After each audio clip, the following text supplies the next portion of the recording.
lóko. Ẹ sì kú dédé àsìkò yìí. Hello everyone, it's Adirunke, and I'd like to talk about the semi-homographs with the base letters O, we, and O in that order. The three-lettered word the three-lettered words, because I'm going to be mentioning a couple of them that have the base letters O, we, and O, but they have different tone marks. And because they have different tone marks, tone marks are extremely important.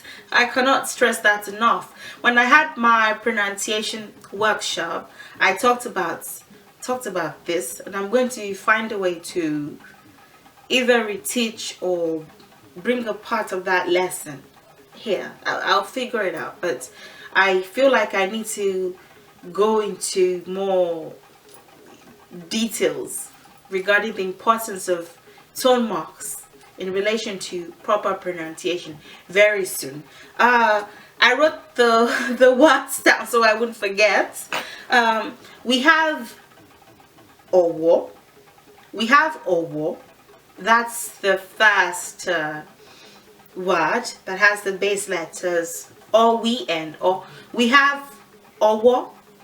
We have owo, and I've done owo in the video before this one and the meanings that it could have. We have owo. We have owo. And lastly, we have owo. I almost forgot. So we have owo. We have owo. We have owo. We have owo. We have owo. We have owo. And then we have owo. We have owo. Don't be confused. Don't be confused. I think I was very skeptical about starting a series on semi-homographs in order not to overwhelm people. But I think it's the fastest way. It's the fastest way to just get words out and let people be as familiar with Yoruba words as much as possible. I know that it might be somewhat overwhelming. There are 4 words. There are 4 words that have the same base letter. Some people don't even know how the Yoruba tone mark system works. So there are 4 words that have the same base letters but different spelling and different pronunciation. I can see how that will come across as overwhelming, but I don't mean to overwhelm you in any way, and I apologize if you're overwhelmed. Just baby steps and you get used to these words as you use them, or as you, I suppose, just become aware of them. So owo was the first one, and owo is typically used in the context of flock, like a flock, like a herd. Wo is to drag, but it's also, that's one meaning that it could apply to. It could also be to move in multitudes. It could be to drag. Ma wo, on wo aga. You're dragging the chair. Don't do that. So walk could be to drag. It could also be to move in multitudes. One wolo, one wode, one woda, one woda sigbo. You know, walk could be to move in multitudes. So when you say owo, is a movement in multitude. So that would be whatever you want it to be. The English have so many words for the exact same context. So they say, oh, a flock, or a herd, or a, what else, or a school of fish, a herd of cows, a pride of lions, and all that stuff that we learned in primary school. Those who schooled in the Nigerian system would relate. So, but it's the exact same thing. Owo, a flock, a herd, a multitude, whatever. Owo, a multitude of people. Owo malu, a herd of cows. Owo eye, a flock of birds. you know, whatever applies. That's owo, and I'll give you example statements later on, so don't fret. Don't fret, I'll give you example statements. Secondly, we have owo, and owo is hand. I've done owo in the video before this one. Owo is hand. It could also be branch, it could be whatever looks like it has a hand. So it could even be, if you say owo igi, the branch of a tree, it looks like the tree's hand. You know, the world doesn't revolve around us. As Yoruba people, we look at other beings and try to find the things that unite us and connect us spiritually and esoterically than differentiate us. So or it could even be a sculpture. It could be, I mentioned it in the previous video. If you have any confusions, you can watch the previous video. It could also be, or what could also be towards or around. I mentioned that as well in the previous video. So that's the second meaning. The third is owo. Owo. Ẹ bọ̀wọ̀ fágbà. Ẹ bọ̀wọ̀ fáwọn tó jù yín lọ. Ẹ yé ṣakọ. Owo is respect. It's honor. It's, I think honor does it. Honor. It's as close to a more detailed one-word explanation for owo. It's as close to it as possible, because there are two different languages, and most of the time you can't translate, you can't transliterate, but you can translate. So let's say honor, respect. In certain cases it could even be homage, and all that. Lastly, I got through them pretty fast. See, it's not as difficult as it appeared to be in the beginning. Owo is, now in Nigerian settings we would say broom, you know, owo, broom, but owo really, owo is the palm frond petiole. I'm not exactly sure if all petioles are regarded as owo. It would be interesting to know, like, the to go into like a more biological detailing of each part of a plant. So when you say mu owowa, emowowa, you're saying bring the, typically within the domestic setting, within the home, you're talking about the broom. The broom. I discussed it in the video on, I discussed it recently. I think it was my most recent incantation, the incantation that I discussed most recently. So I'll link that somewhere just to give you an idea of how the owo works. But it's the palm frond petiole, if you were to go into the actual, but in general you can just say broom. That's okay as the meaning of owo. You can just say broom. So those four words, owo, owo, owo, and owo, those four words have similar base letters but different tone marks. And because they have different tone marks, actually it's not because they have different tone marks, they are different words. The only thing that they share, per the writing system that we now use, we had one before. We had one before this writing system. One Arabic writing system. I forget what it is. Is it Al-Manjiri? I don't remember what it is. We had a very interesting Arabic system that did not age well. It did not stand the test of time. It was very elitist, and only a handful, I think it was pre, like I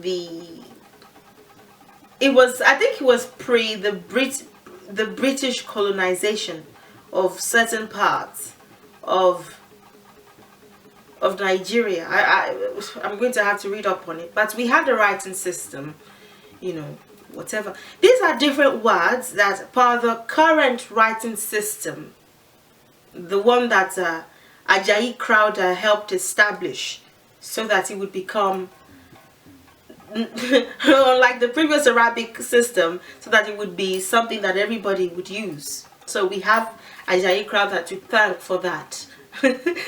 See, for those who've seen my previous videos, it always seems like I have a kind of love-hate relationship with Ajayi Crowther. Anyway, per the current writing system, they have similar base letters, different tone marks. There are different words, but similar base letters, different tone marks, and so they have different pronunciations, different meanings, of course, different words, different meanings, and different uses. So, yeah, I'll go into the example statements next. Owo is the first one. Owo, owo, owo. Owo is a moving multitude, or a moving large group. Owo. Eye is bird. Adan is bat. Sheshe is just. In this case, it's just. In a different context, it could be related to joy or excitement or happiness. Sheshe is just. In this case, koja is pass. Koja is pass. So when you put those words together, you get a moving multitude of birds, or simply a moving multitude of bats. You really don't have to put eye. You know, you could just say owo adon sheshe koja. Adon is bat in the regular common sense. And why did I say regular common sense? Because I can't think of another meaning that the word adon could have. Does not mean that, you know, in the esoteric communities, that the word might not have a different meaning. Typically, how it would work would be, it would have the regular meaning, but then that meaning would be used as a metaphor for something else, or that symbolism, you know, would be used as a metaphor for something else. In one of my recent videos, I explained that adjectives typically come after nouns, and I explained the logic behind that. So adon, eye would be the bird, you know. Adon would be serving as an adjective here. So these are, with many Yoruba words, they are both nouns and adjectives. They can serve as both. So adon would be serving as the adjective, you know, the description for the kind of bird that it is. And that would be of the bat kind. So if you want to translate that, you don't really have to say bat bird. You can just say a multitude of bats, you know, just passed. A moving, and with the English language, right? They are common nouns. They are specific descriptions for specific sets of beings, I guess. So for bats, they go with flock or cauldron. So you could say a moving flock or cauldron of bats just passed. A moving flock or cauldron of bats just passed. The second would be owo, owo. And I have the example statement, obeti ge omolowo. Obeti ge omolowo. If you were to say it fast, you know, and in the process of doing that, we Yoruba people tend to combine words and make them one word. And all of that, I talked about it probably a year or two ago. Obeti gomolowo is what it would sound like. Obeti gomolowo. Obe is knife. T is has or had. Really doesn't matter. Could be has, it could be had. Ge is caught. Ge is caught. Omo is child. So when you combine that, you get gomo, gomo, gomo. But ge, omo are the two words that combine to form gomo. And then lower is also not an original word, and that's where owo is in this statement. Ni is in, or in the, or, you know, whatever we're translating to a different language, so I suppose we're making it work. But in and of itself, ni is in or at. Owo is hand. Owo is hand. When you combine ni, owo, you get lowo. We like to combine words a lot. I'll link the respective videos somewhere here. I'm pretty sure, because it's 2 years old, I'm pretty sure I might have to make another one, sort of like an update, to show you what the whole logic is behind combining words and how to do it correctly and all that stuff. Obeti gomolowo, obeti ge omolowo. Ni owo combined gives you lowo. The knife has or had caught the child in the hand. The knife has or had caught the child in the hand, and that's the transliteration. When you translate, you get the knife has or had caught the child's hand. The knife has or had caught the child's hand. Obeti ge omolowo. The third is owo yeo ishu. Owo is honor. Owo is honor. Ye is fit. Ye is fit. O or e would be you. Again, that's another dialectical thing. O is you. E is you. So that would be honor fits you. Or if you then translate that, it would be you deserve honor. So honor fits you becomes you deserve honor. Owo yeo or owo ye. Owo yeo or owo ye. Owo is honor or respect or reverence. Owo is honor, respect, or reverence.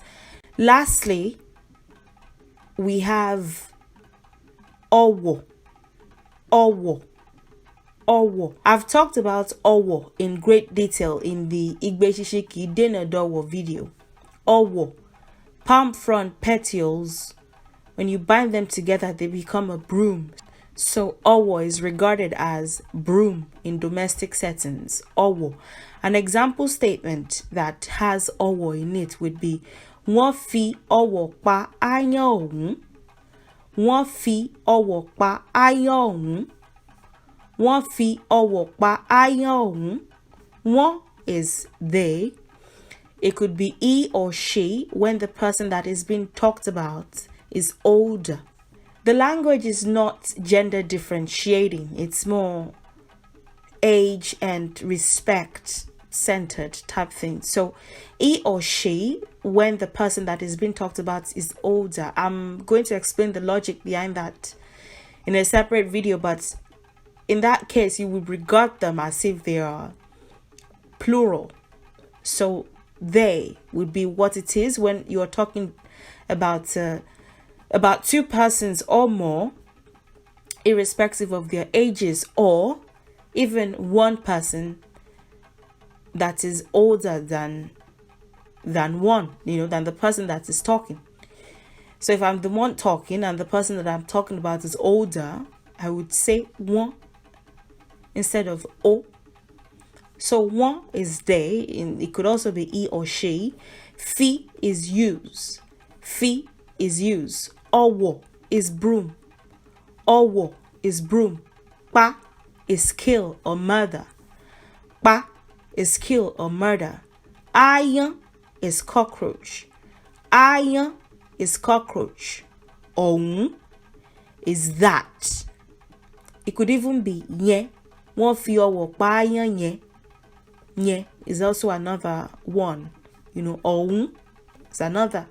Ohun could be that. It could be used in relation to the one in question. He or she, if the person the speaker is talking about is older than them, or they, irrespective of the ages, you're saying they. So two or more persons use the broom to kill that cockroach. He or she, if it's just one person that is older than the speaker, or they, if there are two or more persons of any age, one could be 1 and the other could be 100 years old, it doesn't matter, use the broom to kill that cockroach. So in summary, Owo is a moving multitude, a moving flock, a moving herd, a moving group of protesters, a moving just multitude of persons or multitude of animals. Owo is hand or around or towards, or it could be used in relation to in the moment. I explained that in the respective video. Owo. Then we have Owo, which is honor or respect or reverence. And then we have Owo, which in general domestic settings is the broom, but it's really palm front petioles. When they are bound together, they become, the broom. And when you bind them together, for the shorter ones, you can use them as the ijabe. I explained it in the incantation video. Owo, Owo, Owo, Owo. If you have any questions or require further clarification about something, don't hesitate to ask. I'll be delighted to answer your questions. And if I don't know the answer, if it's just this, I probably will know the answer. But if you have something more esoteric, you can ask. I'll be more than happy to get to it, or ask those who know the answer and get back to you. And thank you so much for your support. Thank you so much for the many ways that you support me, for your likes, for your comments. They are very, very encouraging. I notice every single thing that goes on my channel because I have notifications on my phone. Thank you so much for everything that you do for me and for my channel. And I'll see you in the next video. Enjoy the rest of your day, and bye for now.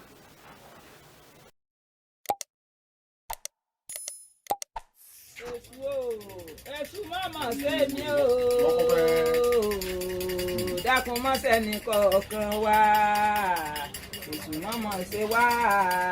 Dákun má ṣẹ́ni kọ̀ọ̀kan nínú awo, àwa rẹ̀ ní ṣùgbọ́n àwa rẹ̀ ní ìkẹ́kùn, èṣù mọ́ ṣe wá. Dákun má ṣẹ́ni kọ̀ọ̀kan wá o, èṣù tó bá sọ máa wo ilẹ̀ lọ́dà o, ńlọ́dà láké láké láké, ńlọ́dà lóko o, ńlọ́dà lọ́là. Pèdélé ọ̀rọ̀gún ọlọ́mọ ògbóyè láké.